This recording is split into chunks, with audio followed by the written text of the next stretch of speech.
The champagne glass shattered against the marble floor as my sister Rebecca's words echoed through the grand ballroom. At least now everyone can see what a complete loser my brother really is. 200 wedding guests turned to stare at me, their faces a mixture of shock and secondhand embarrassment.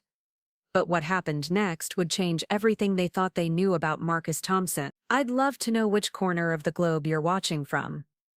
And if this story speaks to you, make sure to subscribe. Tomorrow's video is one you absolutely can't miss.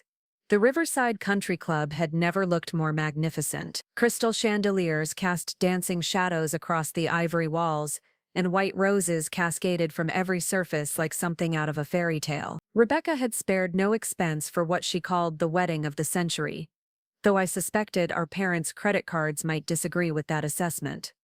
I stood at the edge of the reception hall, tugging uncomfortably at my rented tuxedo. The bow tie felt like it was strangling me, and the shoes pinched my feet with every step. Everything about this place screamed money. Money that our family had never really had, but money that Rebecca's new husband, Bradley Whitman III, possessed in abundance. Bradley came from old Philadelphia wealth.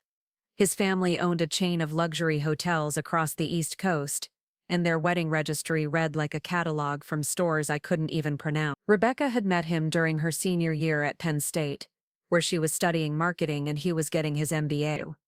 She always said it was love at first sight, but I remembered her calling me that night, breathless with excitement about meeting someone whose trust fund had more zeros than our zip code. The ceremony was beautiful, I had to admit. Rebecca looked radiant in her designer gown, a creation that probably cost more than I made in 6 months at the auto repair shop where I worked. She'd always been the golden child, the one with the perfect grades, the cheerleader boyfriend, the acceptance letters to prestigious colleges. I was the screw-up, the one who barely graduated high school, who spent his days covered in grease and motor oil. Our parents, Linda and Robert Thompson, beamed with pride as they worked the room, introducing themselves to Bradley's family and friends. Dad had bought a new suit for the occasion, his first in probably 15 years, and Mom had gotten her hair done at an actual salon instead of cutting it herself in the bathroom mirror. They were trying so hard to fit in with this crowd, and it broke my heart a little to watch them. I'd been dreading this day for months. Not because I wasn't happy for Rebecca, I was, genuinely, but because I knew I'd be the elephant in the room, the family embarrassment, the brother who never quite measured up to expectations. The cocktail hour had been torture. Bradley's groomsmen were all cut from the same cloth.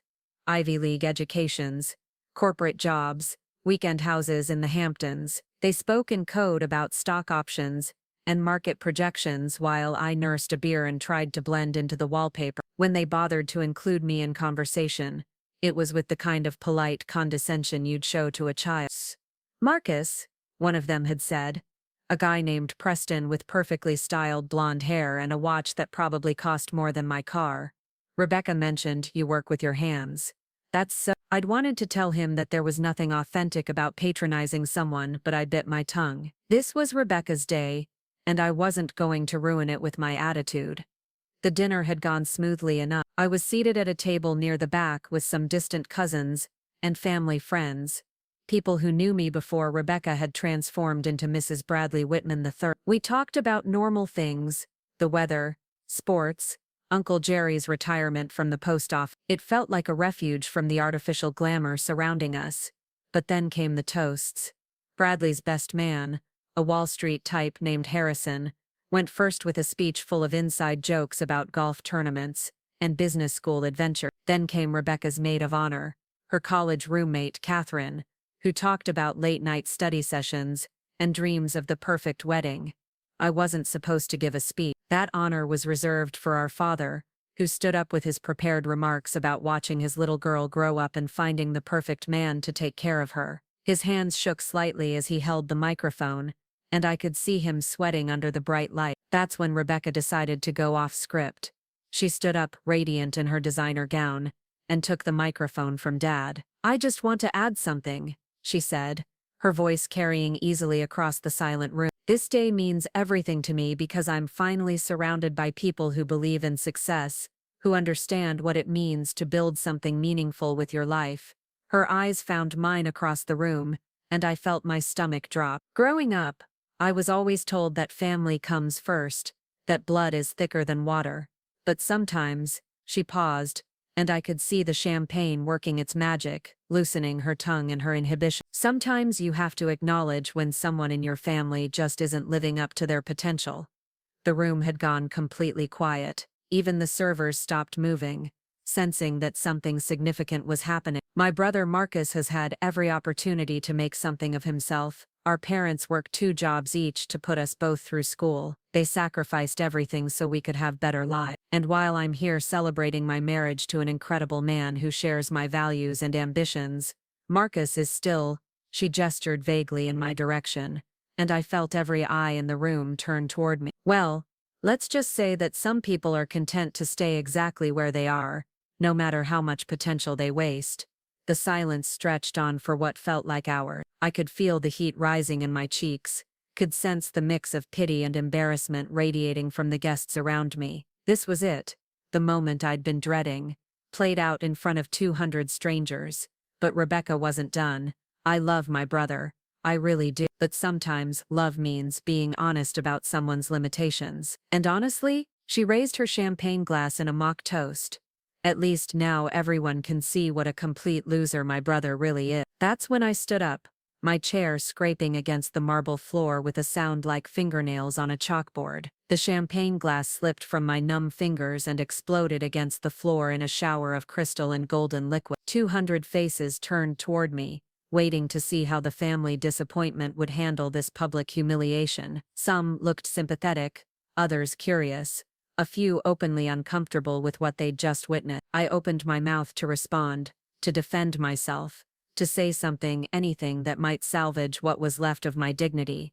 That's when the ballroom doors burst open. 4 men in military dress uniforms marched through the ballroom doors with the kind of precision that made every head turn. Their boots clicked against the marble floor in perfect synchronization, and the room fell into a silence so complete you could hear the ice settling in abandoned drink. The lead officer, a man in his 50s with silver hair and more ribbons on his chest than I could count, scanned the room until his eyes locked onto mine. Behind him followed 3 younger officers, each carrying themselves with the unmistakable bearing of career military personnel. "Ladies and gentlemen," the lead officer announced, his voice carrying the authority of someone accustomed to being obeyed without question. "We apologize for the interruption. We're looking for Major General Marcus Thompson." The words hung in the air like smoke from a gunshot. I felt the blood drain from my face as every person in that ballroom turned to stare at me with expressions ranging from confusion to complete disbelief. Rebecca's champagne glass, which she'd been raising for another sip, froze halfway to her lip. Her mouth opened and closed like a fish gasping for air. Bradley, standing beside her in his perfectly tailored tuxedo, looked like someone had just told him the earth was flat. "I'm sorry," Rebecca finally managed to croak out. "Did you just say Major Gen?" The silver-haired officer stepped forward, and I noticed the eagle insignia on his collar that marked him as a full colonel. "Colonel James Mitchell, ma'am. And yes, Major General Marcus Thompson. We have urgent orders that require his immediate attention." My father dropped his dinner roll, which bounced off his plate and rolled across the white tablecloth like a small, crusty tumbleweed. My mother's face had gone completely pale and she gripped the edge of the table so hard her knuckles were white. "There must be some mistake," Rebecca said, her voice rising in pitch. "That's my brother Marcus. He works at Jimmy's auto shop on Elm Street. He fixes transmissions and changes oil. He can't be." "Major General Thompson," Colonel Mitchell said, turning his attention to me, "we need to speak with you privately. There's been a development in Operation Silent Thunder that requires your direct oversight." The room erupted in whisper. I could hear fragments of conversations floating around me like pieces of a puzzle I couldn't solve. Did he say Major General? That guy in the cheap tux. Silent Thunder? What the hell is that? Preston, the groomsman who'd called my job authentic, had gone so pale I thought he might faint. His expensive watch suddenly seemed less impressive when faced with military officers discussing classified operations. I stood there, frozen between 2 worlds that were colliding in the most spectacular way possible. For 8 years I'd lived a double life. For 8 years I'd let my family believe I was exactly what they saw, a high school dropout who couldn't amount to anything more than a grease monkey. The truth was infinitely more complicated. After barely graduating high school, I had enlisted in the army, not because I had some grand vision of military service, but because I needed structure, purpose, and frankly, I needed to get as far away from everyone's expectations as possible. My family thought I was just continuing my pattern of poor decisions. A lot of love and effort went into bringing this story to life. If you're enjoying it, we'd be so grateful if you'd subscribe to our channel. Now, back to where we left off. What they didn't know was that I had a gift for strategic thinking that manifested itself in ways I never could have imagined. During basic training, I scored in the 99th percentile on every tactical assessment. My drill sergeants noticed, my commanding officers noticed, and eventually, people much higher up the chain of command noticed. I was recruited into special operations before I'd even finished my first enlistment. From there it was Ranger School, then the Special Forces Qualification Course. I spent 4 years in Afghanistan and 2 in Iraq, leading missions that would never appear in any newspaper or history book. The promotion to major came after I successfully orchestrated the extraction of 3 CIA assets from a compromised position in Kandahar. The lieutenant colonel rank followed when I developed a counterterrorism strategy that prevented what intelligence suggested would have been a coordinated attack on American soil. By the time I reached colonel, I was running operations across multiple theaters, coordinating with agencies whose names I couldn't speak aloud. The promotion to brigadier general happened after a mission in Syria that I still couldn't discuss, even with the highest levels of security clearance. And just 6 months ago, I'd been promoted to major general, the youngest in my field, commanding a division of 12,000 soldiers and overseeing operations that spanned 3 continents. But to my family, I was still Marcus the screw-up. Marcus who couldn't hold down a real job. Marcus who lived in a small apartment and drove a 10-year-old pickup truck. The auto shop was my cover. Jimmy Kowalski was a retired Navy SEAL who'd been read into my situation years ago. The shop was fully functional. We did real work on real cars, but it also served as the perfect explanation for my frequent disappearances and the physical conditioning I maintained. When I told my family I was going out of town for a training seminar or to look at used parts, I was actually leading joint training exercises with NATO forces or briefing Pentagon officials on emerging threats in Eastern Europe. The small apartment was deliberately modest. The old truck was chosen specifically because it wouldn't attract attention.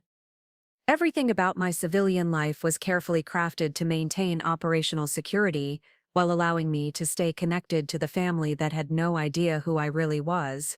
Colonel Mitchell stepped closer, lowering his voice but not enough to prevent the front tables from hearing. "Sir, I know this is an unusual situation, but the Secretary of Defense needs your assessment on the intelligence package that came in this morning. The Joint Chiefs are convening in 4 hours." Rebecca made a sound like a balloon losing air. "Secretary of Defense?" she whispered.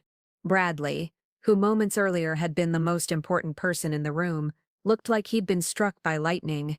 His groomsmen stood in a cluster, their expensive suits and Ivy League confidence suddenly seeming as substantial as tissue paper.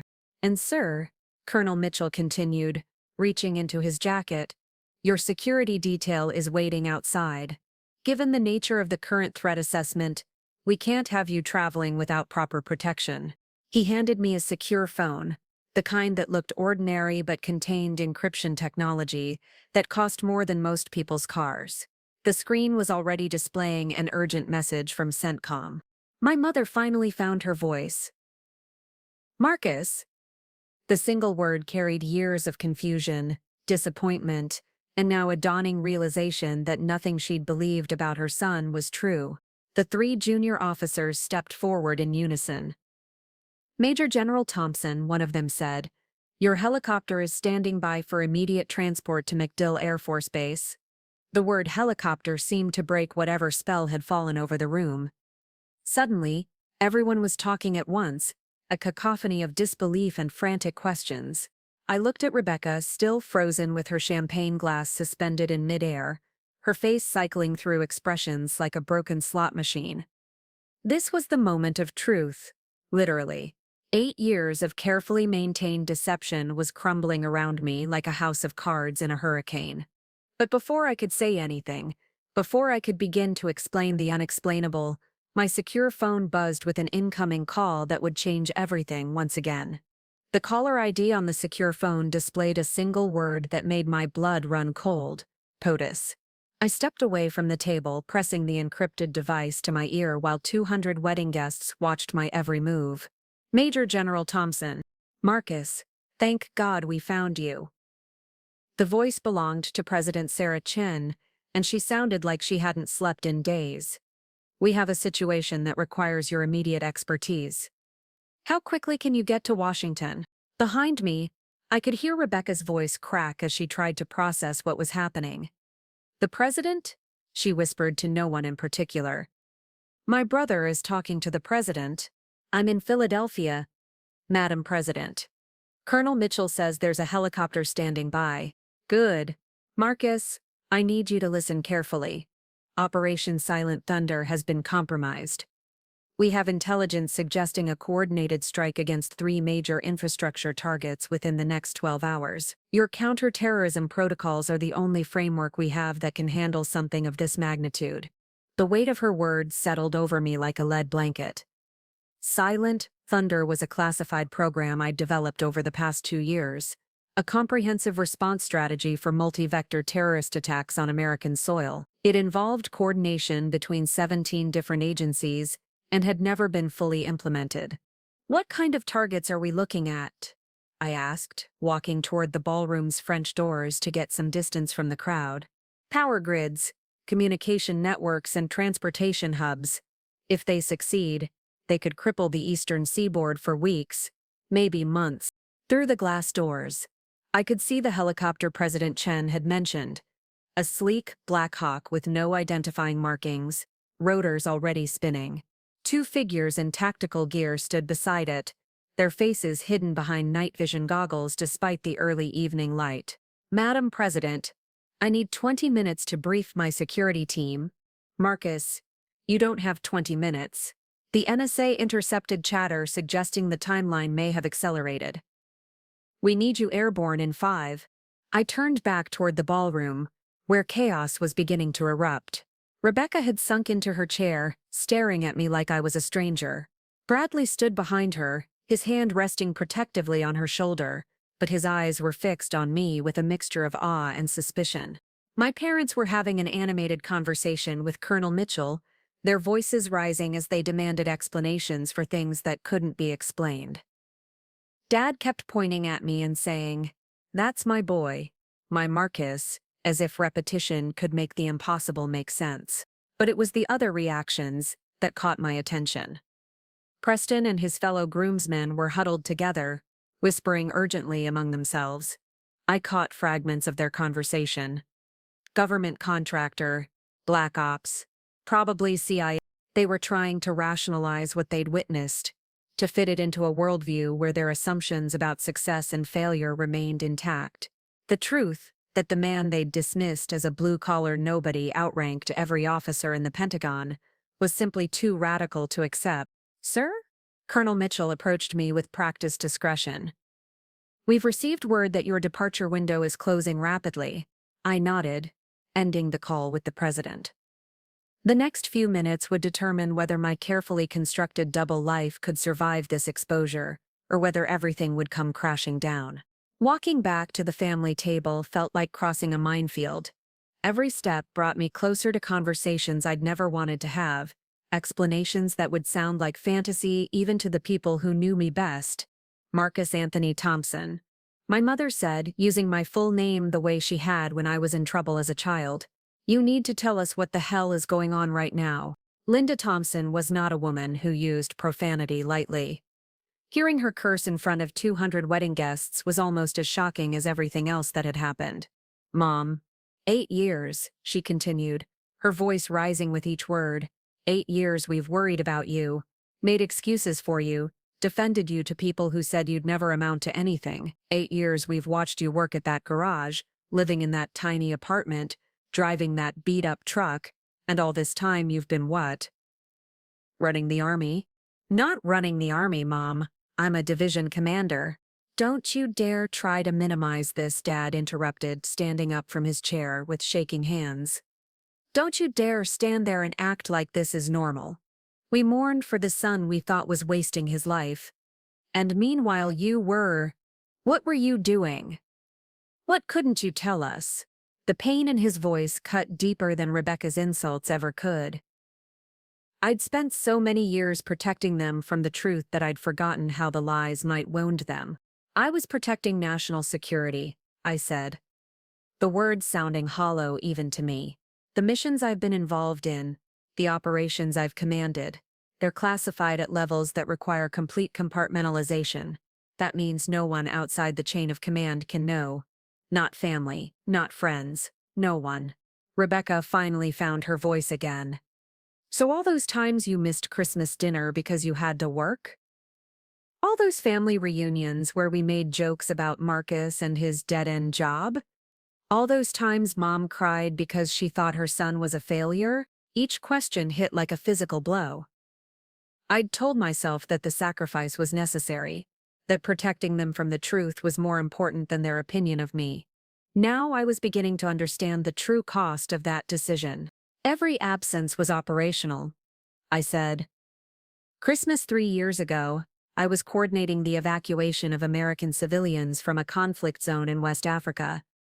At the family reunion last summer, I was briefing Congress on emerging threats in the Pacific Theater. Colonel Mitchell stepped forward again, his timing impeccable. Sir, the Joint Chiefs are convening in 90 minutes. We really need to move. I looked around the ballroom one more time.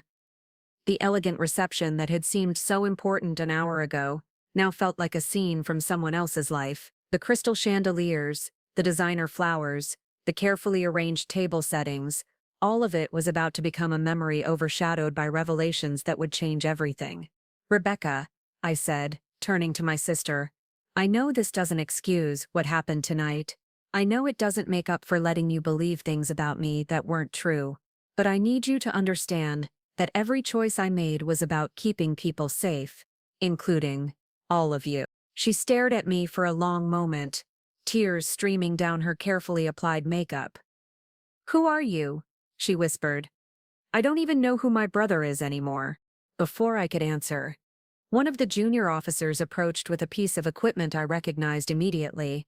A tactical communication device that meant the situation had escalated beyond even what President Chen had described. Major General Thompson, he said, his voice tight with urgency.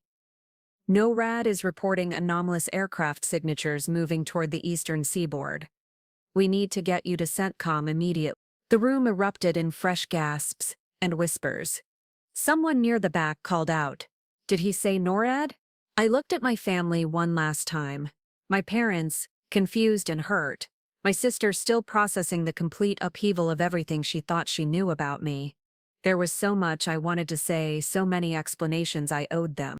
But the fate of millions of people was hanging in the balance, and Major General Marcus Thompson had a job to do, even if it meant leaving Marcus the family disappointment behind forever. The helicopter ride to MacDill Air Force Base took 18 minutes, but it felt like 18 hours. Through the headset, I received a constant stream of intelligence updates that painted an increasingly grim picture of what we were facing. Major General, this is Lieutenant Colonel Sarah Hayes from NSA Cryptology, came a voice through the comm system. We've successfully decoded the intercepted communications. The operation they're calling Black Dawn involves simultaneous strikes on the Consolidated Edison facility in New York, the Electrical Grid Control Center in Richmond, and the primary telecommunications hub in Atlanta. I studied the tactical display mounted in front of me, watching red dots move across a map of the eastern United States. Each dot represented an aircraft that had appeared on radar within the last hour, flying patterns that made no sense for commercial or military traffic. What's the estimated timeline for coordination? I asked into my headset microphone. Intelligence suggests 0 hour is set for 0300 local time. That gives us approximately 6.5 hours to implement countermeasures. 6.5 hours to prevent what could be the largest coordinated attack on American infrastructure since September 11th. The Silent Thunder protocols I'd developed had always been theoretical, war games, and simulations designed to test our readiness for something we hoped would never happen. As the helicopter began its descent toward MacDill, I could see the base below us transformed into a hub of frantic activity. Vehicles raced across the tarmac, aircraft were being fueled and armed, and temporary command structures were being erected with military efficiency. The moment we touched down, I was met by General Patricia Hawkins, the base commander, and a team of intelligence analysts carrying sealed briefcases that I knew contained some of the most classified information in the American intelligence apparatus. "Marcus," General Hawkins said as we walked rapidly toward the command center, "I've been briefed on the broad strokes, but I need your assessment of our response capabilities. How realistic is the full implementation of Silent Thunder with this timeline?" It was a question I'd been dreading.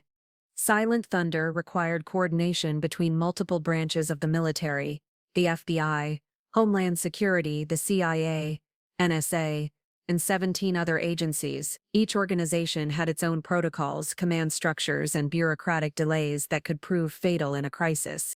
Under normal circumstances, we'd need at least 12 hours just to establish secure communications between all parties, I said, following her into an elevator that descended deeper into the base than I'd known was possible.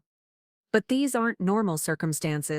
The elevator opened onto a command center that looked like something from a science fiction movie. Dozens of screens displayed real-time intelligence from satellites, aircraft, and ground-based surveillance systems. Personnel from every branch of the military worked alongside civilian analysts, their usual interagency rivalries set aside in the face of the current threat. At the center of it all sat a conference table, surrounded by screens showing video feeds from Washington, D.C., Colorado Springs, and Fort Meade. The faces on those screens represented the most powerful military and intelligence leaders in the country, all waiting for my assessment. "Major General Thompson," came a familiar voice from the Washington feed. Secretary of Defense Michael Rodriguez had been my mentor during my rapid rise through the ranks. "I've authorized complete operational control under your Silent Thunder protocols. Every resource you need is at your disposal." I took my seat at the table, feeling the weight of command settle over me like armor. This was what 8 years of preparation had been leading to. Not the theoretical exercise I'd hoped it would remain, but the real test of whether my strategies could work under actual combat conditions. "Thank you, Mr. Secretary. First, I need a complete tactical picture. What exactly are we dealing with?" An intelligence analyst stepped forward, her face pale with exhaustion and adrenaline. "Sir, we've identified 12 aircraft operating in coordinated patterns across 3 states. They're flying low to avoid primary radar detection, but our satellites have been tracking them through infrared signatures." She activated a holographic display that showed the flight paths in 3 dimensions.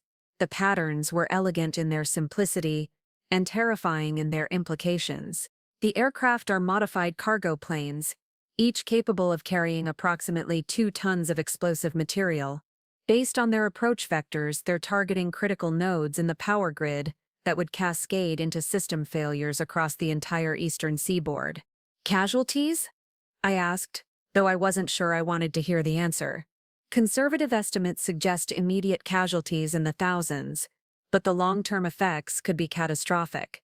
Without power, hospitals lose life support systems, water treatment plants shut down, food distribution networks collapse. We're looking at a humanitarian crisis that could last for months." The room fell silent as the implications sank in. This wasn't just a terrorist attack, it was an attempt to cripple American society at its most fundamental level. "Sir," came another voice from the Colorado Springs feed. "NORAD is reporting that the aircraft have begun altering their flight patterns. They may have detected our surveillance." I stood up, moving to the holographic display to get a better view of the tactical situation. The red dots representing hostile aircraft were indeed changing course, but not in the way I would have expected from pilots who knew they were being watched. "They're not evading," I realized. "They're accelerating the timeline." The room erupted in controlled chaos as analysts updated their projections and communication specialists began establishing secure channels with field units across the country. "How much time do we have?" General Hawkins asked. "Based on current velocity and heading changes, I estimate 90 minutes until they reach their primary targets," the intelligence analyst reported. 90 minutes to implement a plan that was designed to unfold over 6 hours. It should have been impossible, but I'd spent my entire career preparing for impossible situations. "Initiate Silent Thunder Protocol 7, I commanded. "All agencies, full activation. I'm authorizing the deployment of tactical intercept teams at each target location, and I want every available aircraft armed and airborne within 20 minutes. The screens around me came alive with activity as orders were transmitted across secure channels. I watched as military bases from Florida to Maine began launching fighter aircraft, while special operations teams mobilized at locations that most civilians would never know existed. But even as the massive machinery of American defense began moving at my command, a part of my mind kept drifting back to the ballroom at the Riverside Country Club. I thought about Rebecca's face when she'd called me a loser, about my parents' confusion and hurt when they learned the truth about their son's life. "Sir?" Colonel Mitchell appeared beside me. "We've received word from the FBI. Their tactical teams are in position at the Richmond and Atlanta targets, but there's a complication in New York." "What kind of complication?" "The Consolidated Edison facility is located in a densely populated area. If we engage the aircraft before they reach the target, debris could fall into residential neighborhoods. But if we wait until they're over the facility..." He didn't need to finish the sentence. "If we waited, we risked the aircraft completing their mission and causing the exact catastrophe we were trying to prevent." I stared at the tactical display, watching the red dots move steadily toward their targets, while dozens of blue dots representing our interceptor aircraft raced to meet them. In 90 minutes, we would know whether 8 years of planning and preparation had been enough. But first, I had to make a decision that would determine whether we saved thousands of lives or lost them in the attempt. The decision came to me with crystalline clarity, the kind of tactical insight that had earned me my rank in the first place. I moved to the communications console and opened a direct channel to the lead pilot of Alpha Squadron, the F-22 Raptors racing toward the New York target. "Ghost Leader, this is Thunder Command. I'm uploading new intercept coordinates to your system now." "Copy." "Thunder Command. We show multiple civilian aircraft in the area. Rules of engagement?" This was the moment that separated theoretical planning from real-world command. In the war room, surrounded by screens and data, it was easy to move pieces around like a chess game. But every decision I made would ripple outward into real lives, real consequences. "Ghost Leader, you are authorized to engage hostile aircraft over water only. Repeat, water intercept only. Force the targets toward the Atlantic approach corridor." "Sir," General Hawkins approached me with a concerned expression, "if we push them out over the ocean, we lose our ability to prevent them from circling back." "No, we don't." I turned to the tactical display and highlighted a series of coastal installations that most people would assume were civilian infrastructure. "We have 3 Aegis-equipped destroyers positioned 15 miles offshore. They've been running dark exercises all week." The intelligence analyst pulled up the naval assets on her screen: USS Hampton, USS Decatur, and USS Fitzgerald. All equipped with advanced defensive systems. "Contact Admiral Morrison aboard the Hampton. Tell him to prepare for surface-to-air engagement of multiple targets approaching from the west. And get me a direct line to the Coast Guard. I want every civilian vessel cleared from a 20-mile radius immediately." As orders flew across secure channels, I opened another communication line, this one to the FBI tactical teams positioned at the other target sites. "Special Agent Crawford, this is Major General Thompson. Status report on Richmond operations." "We have eyes on the target aircraft, sir. ETA 6 minutes. Our snipers are in position on buildings surrounding the electrical facility, but the aircraft is maintaining an altitude that puts it just outside our effective range." "What about ground-based SAM systems?" "Sir, the facility is surrounded by residential areas. Even a successful intercept could result in significant civilian casualties from falling debris. Richmond presented the same tactical nightmare as New York, but without the option of forcing the aircraft over water. I needed a solution that would neutralize the threat without creating a new catastrophe. Crawford, I want your teams to evacuate a 2-block radius around the facility immediately. Emergency services, local police, everyone. How quickly can that happen? Sir, we're talking about 1,200 residents in apartment buildings and family homes. Even with emergency protocols, we need at least 30 minutes. You have 15. And Crawford? Tell your teams to prepare for a controlled demolition scenario. The line went silent for a moment. Sir, are you suggesting we destroy our own infrastructure? I'm suggesting we control the destruction instead of letting them control it. If we can't prevent the attack, we can minimize its impact by determining exactly how and where the damage occurs. General Hawkins moved beside me, her voice low enough that the other personnel couldn't hear. Marcus, you're talking about deliberately destroying critical infrastructure. The political ramifications alone. Patricia, in 45 minutes, that infrastructure is going to be destroyed anyway. The question is whether we let terrorists choose how much collateral damage occurs, or whether we take control of the situation. She studied the tactical display for a moment, then nodded. What do you need? Contact the Army Corps of Engineers. I want demolition experts at both the Richmond and Atlanta sites within 30 minutes. If we're going to bring down these facilities, we're going to do it right. As controlled chaos erupted around me, my secure phone buzzed with an incoming call. The display showed a number I didn't recognize, but the encryption signature was unmistakable. This was coming from the highest levels of government. Major General Thompson. Marcus, this is Director Elizabeth Hayes from the CIA. We have a problem. Director Hayes was a legend in the intelligence community, a woman who had spent 30 years in the shadows fighting threats that the public would never know existed. If she was calling me directly, the situation had just gotten significantly worse. What kind of problem, Director? We've decoded additional communications from the terrorist cell. The infrastructure attacks are a diversion. The real target is Air Force One. The blood in my veins turned to ice water. Where is the president right now?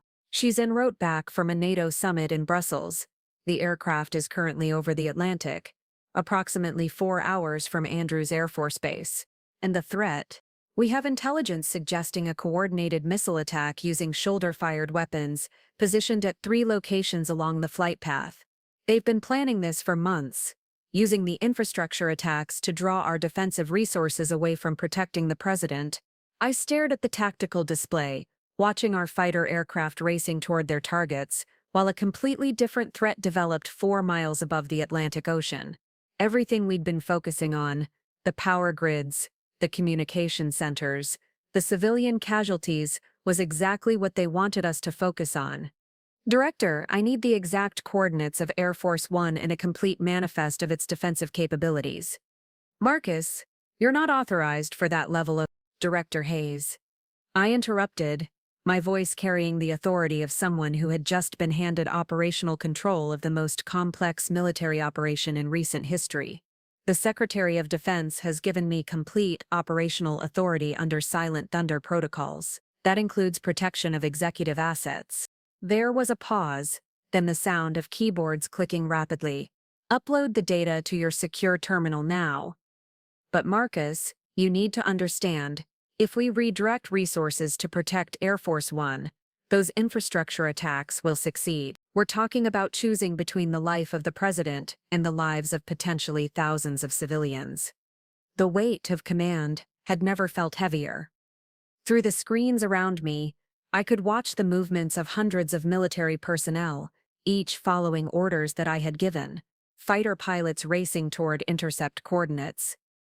Naval vessels preparing for combat, FBI teams evacuating residential areas. All of it based on decisions that I was making in real time. Director, how confident are we in the intelligence about the missile threat?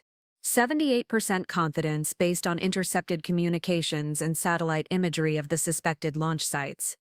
78%. In the military, that was high enough to justify action, but low enough to create doubt. I was being asked to make a decision that could determine the course of American history, based on intelligence that was probably, but not certainly accurate. Sir? Colonel Mitchell appeared on my shoulder. Ghost Leader is reporting visual contact with the New York target. They're requesting immediate authorization to engage. Through the communication system, I could hear the voice of the lead pilot. Calm and professional, despite the fact that he was flying at supersonic speed toward a confrontation that would determine whether millions of people woke up tomorrow with electricity in their homes. Thunder Command. We have positive identification of hostile aircraft. Cargo plane. Modified for external payload deployment. Target is maintaining course toward Manhattan. Requesting permission to engage. I looked at the countdown timer on the main screen. 37 minutes until the estimated attack time. 37 minutes, to simultaneously protect the President of the United States and prevent the collapse of the Eastern power grid. The secure phone buzzed again. This time, the caller ID made my heart skip a beat. It was my father's cell phone number. I stared at my father's number on the secure phone display for 3 seconds. That felt like an eternity. Around me, the command center hummed with urgent activity, as dozens of military personnel awaited my decisions that would determine the fate of millions. Ghost Leader. Maintain visual contact but do not engage. Repeat. Do not engage until further orders. I stepped away from the central command station and answered the call. Dad, this really isn't a good time. Marcus, son, I know you're busy saving the world, or whatever it is you do, but there's something you need to know about tonight. His voice sounded different, steadier, more focused than I'd heard it in years. Something in his tone made me pause, despite the chaos surrounding me. What is it, Dad? Rebecca's husband, Bradley.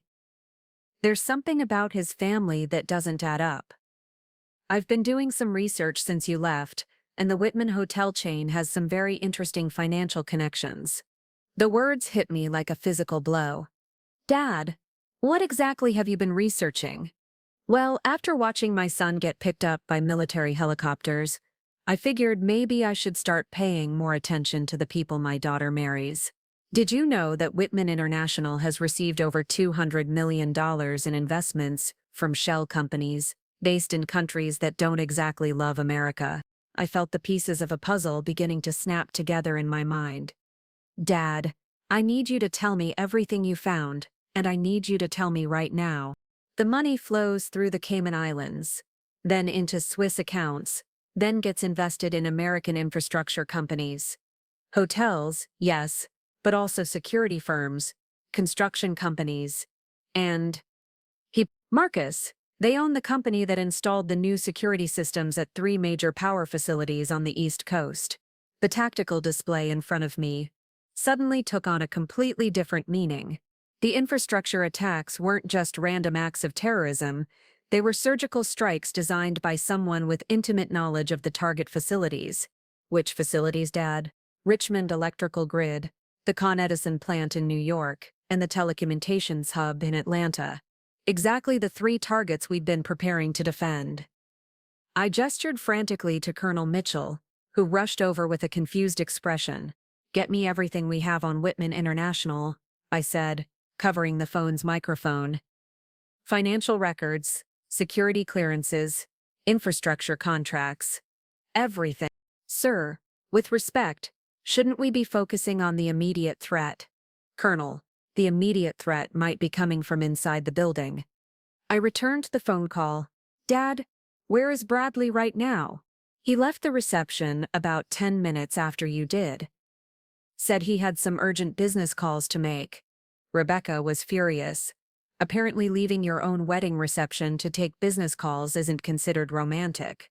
Through the secure communication system, I could hear the voice of the Ghost Leader growing more urgent. Thunder Command. Target aircraft is beginning descent toward Manhattan. We need immediate authorization to engage. I was trapped between 2 impossible realities. If Bradley Whitman was involved in coordinating these attacks, then he had access to classified information about our defensive responses. He would know exactly how we plan to counter each threat. But if I was wrong, If this was just a terrible coincidence, then I was about to waste precious time chasing shadows while real aircraft approached real targets.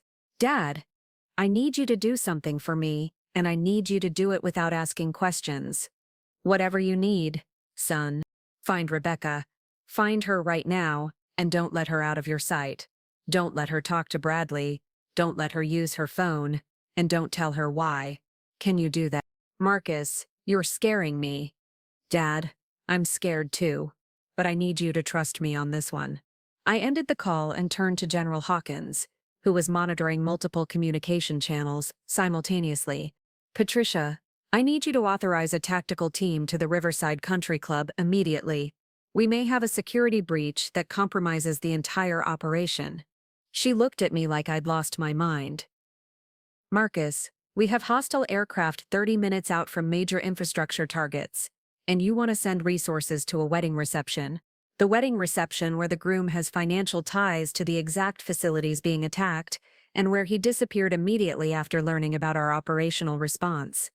The intelligence analyst, who had been tracking the aircraft patterns, suddenly looked up from her station.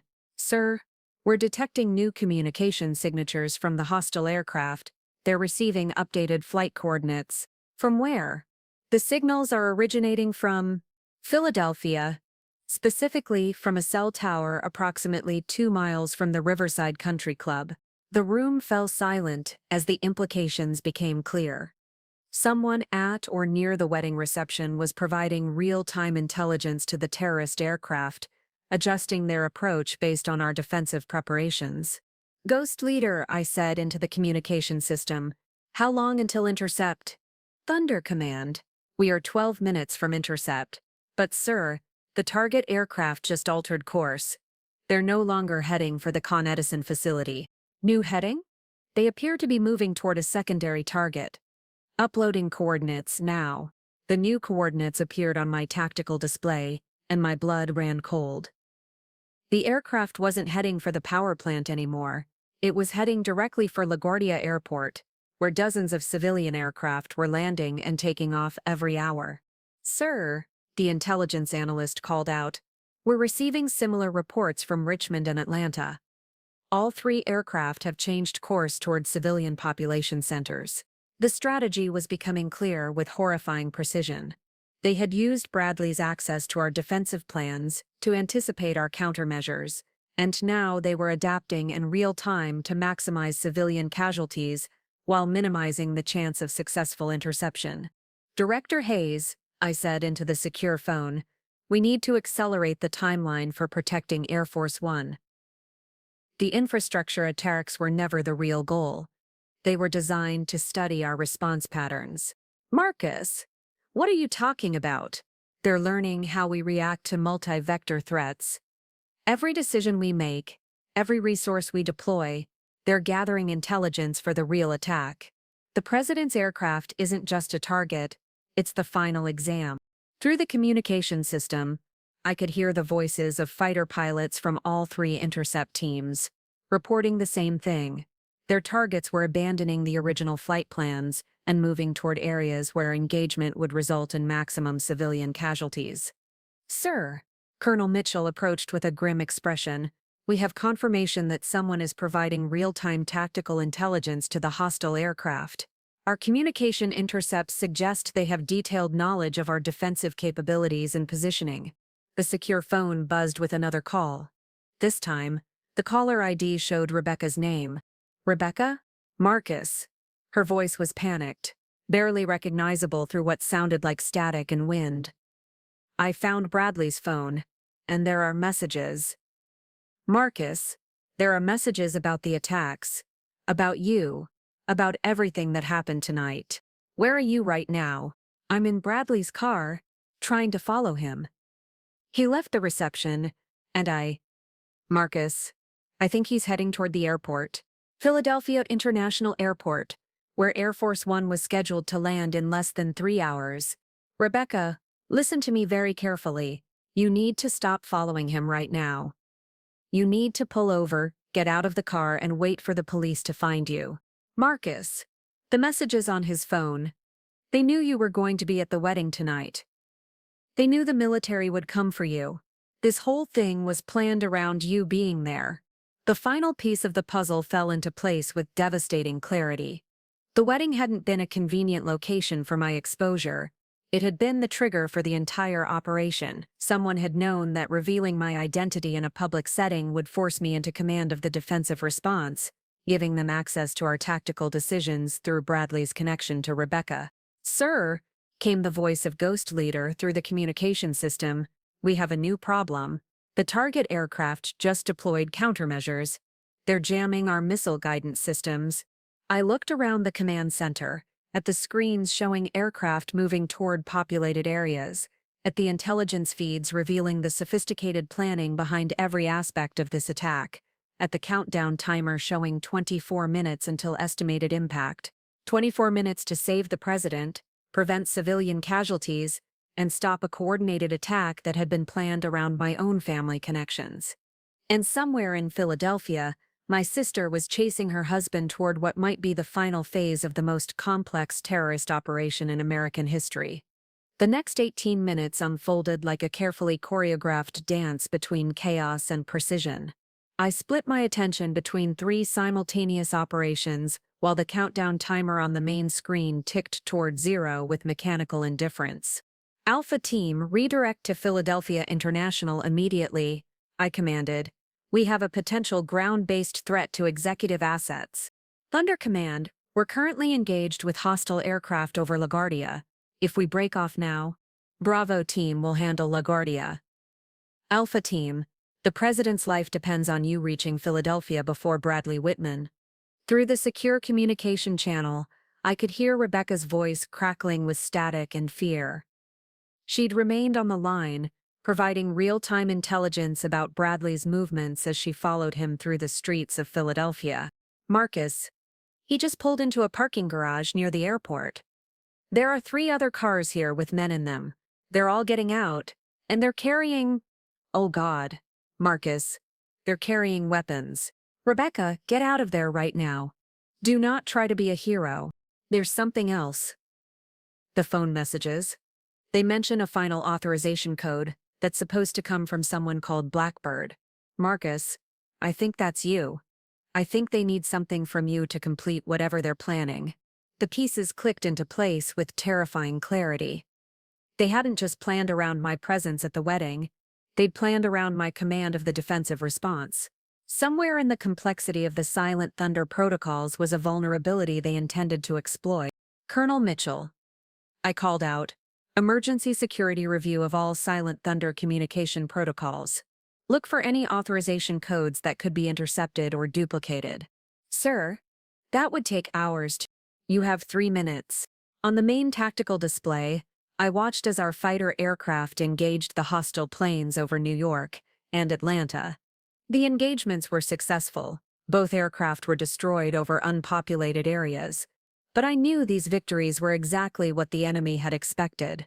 "Ghost Leader, to Thunder Command, New York target is down. No civilian casualties." "Charlie Squadron to Thunder Command, Atlanta target neutralized. Minimal collateral damage. 2 down, 1 to go." But the third aircraft, the one heading toward Richmond, had vanished from our screens entirely. "Where's the Richmond target?" I demanded. The intelligence analyst worked frantically at her station. "Sir, the aircraft appears to have landed approximately 40 miles west of Richmond. We're detecting no movement from that position. Landed or crashed? Unknown, sir. But we're picking up massive electromagnetic interference from that location. It's blocking our satellite surveillance." Director Hayes's voice came through the secure phone with new urgency. "Marcus, we've detected the missile launchers Rebecca mentioned. 3 positions around Philadelphia International, each equipped with military-grade surface-to-air missiles. Air Force One is now 30 minutes out. The electromagnetic interference, the vanished aircraft, the ground-based missile threat, they were all connected." The Richmond aircraft hadn't been destroyed. It had been carrying equipment to jam our surveillance capabilities during the final phase of the operation. "Sir," Colonel Mitchell approached with a tablet displaying lines of code that made my stomach drop. We found the vulnerability. The Silent Thunder protocols include an emergency abort code that can override all defensive systems simultaneously. It was designed to prevent friendly fire incidents. But if someone has that code, they can shut down our entire defensive network. I finished. Who has access to that code? Only division commanders and above, sir. And only during active operations. Which meant that Bradley's handlers weren't just monitoring our responses, they were waiting for me to use the abort code to prevent civilian casualties, at which point they could override our systems and leave Air Force One defenseless. Rebecca, I said into the phone, I need you to get as close as you can to Bradley without being seen. Can you hear what he's saying? I'm about 50 yards away, hiding behind a concrete pillar. He's on the phone with someone, talking about, wait, he's talking about you. He's saying Blackbird is following protocol exactly as predicted. Authorization Alpha 77 should be transmitted within 10 minutes. Alpha 77, the emergency abort code for Silent Thunder. They had orchestrated the entire operation to force me into a position where I would have to choose between using the abort code to save civilian lives and leaving the president vulnerable to attack. Either choice would result in catastrophic casualties. But they had calculated that my psychological profile made the abort decision inevitable. Sir, came the voice of the lead pilot protecting Air Force One. We have visual confirmation of ground-based missile launchers. 3 positions, just as intelligence reported. But sir, there's something else. We're detecting additional aircraft approaching from the west. They're not showing up on radar. Stealth aircraft. The missing Richmond plane hadn't been carrying just jamming equipment. It had been deploying additional assets that had been hidden until the final moment. I looked around the command center, at the faces of military personnel who were waiting for my orders, at the screens showing the president's aircraft approaching Philadelphia, at the countdown timer showing 8 minutes until estimated missile range. Everything I had worked for, everything I had sacrificed, my relationship with my family, my true identity, my personal life, had led to this moment. They had used my own protocols, my own psychological profile, my own family connections to create an impossible tactical situation. But they had made one crucial miscalculation. All stations, this is Major General Thompson. I am implementing Protocol Omega. The room fell silent. Protocol Omega didn't exist in the Silent Thunder framework. I had just invented it. Sir? General Hawkins approached with a confused expression. Patricia, patch me through to every aircraft, every ground unit, every naval asset, and every agency involved in this operation. I'm about to give them orders that aren't in any manual. She nodded and activated the command-wide communication system. This is Major General Marcus Thompson speaking to all units. You are about to receive orders that contradict established protocols. I want you to follow them anyway. Alpha Team, instead of intercepting the missile launchers, you're going to perform a low-altitude flyover of Philadelphia International. Make as much noise as possible. Sir, that will alert the ground forces to our presence. That's exactly what I want. Bravo Team, you're going to escort Air Force One to an alternate landing site. Not Andrews, not Philadelphia. Take the president to Dover Air Force Base. Sir, Dover isn't equipped for executive aircraft. Dover is equipped for anything I say. It's equipped for. Charlie Team, I want you to transmit the Alpha 77 abort code on all frequencies. Sir, that will shut down our defensive systems. No, it won't, because 30 seconds after you transmit that code, you're going to transmit a code that doesn't exist. Omega 99, every system will reboot with new parameters that Bradley Whitman's handlers have never seen. Through the communication system, I could hear the controlled chaos as dozens of pilots and ground commanders tried to process orders that made no tactical sense, according to their training. Rebecca, I said into the phone, what's Bradley doing now? He's smiling, Marcus. He just got off the phone, and he's smiling like he thinks he's won something.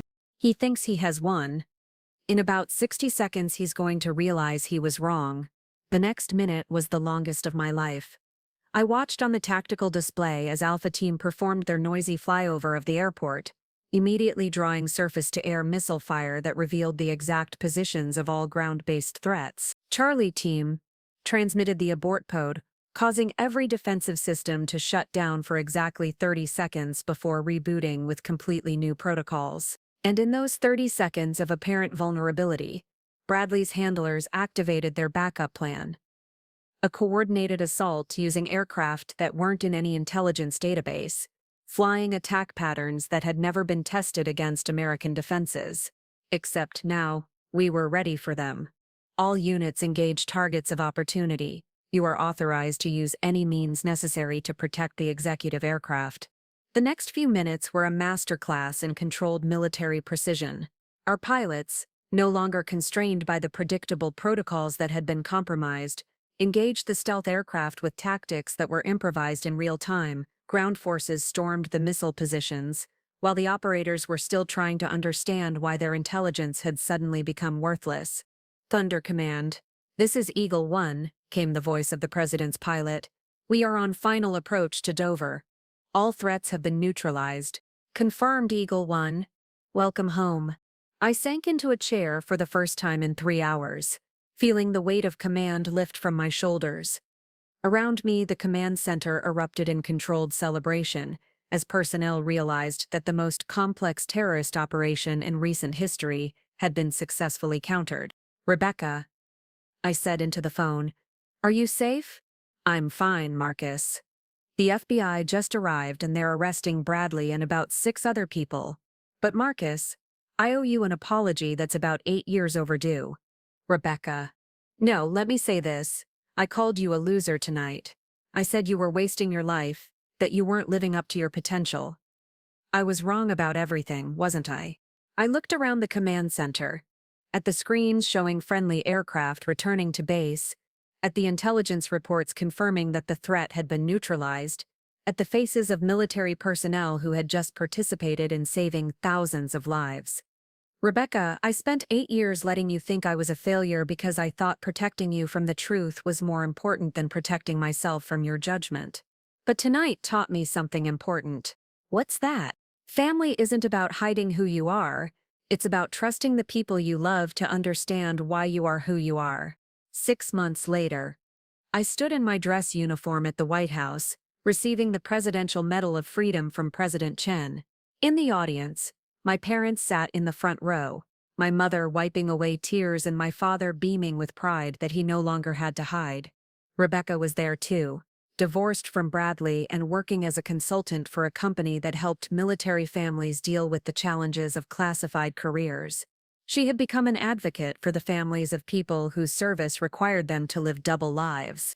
As President Chen placed the medal around my neck, she leaned close and whispered, Major General Thompson, the nation owes you a debt that can never be repaid. But I suspect your family's forgiveness means more to you than any medal I could give. She was right. The weight of the medal around my neck was nothing compared to the weight that had been lifted from my heart when my family finally understood that sometimes the greatest act of love is trusting people with the truth about who you really are. And sometimes, just sometimes, the person everyone thinks is a loser turns out to be exactly the person the world needs when everything is falling apart. Looking for more? We've got 2 amazing stories ready for you right on screen. If this one touched you, these are absolutely worth your time. Click to watch them now. And hey, subscribe and hit that bell to never miss our latest uploads.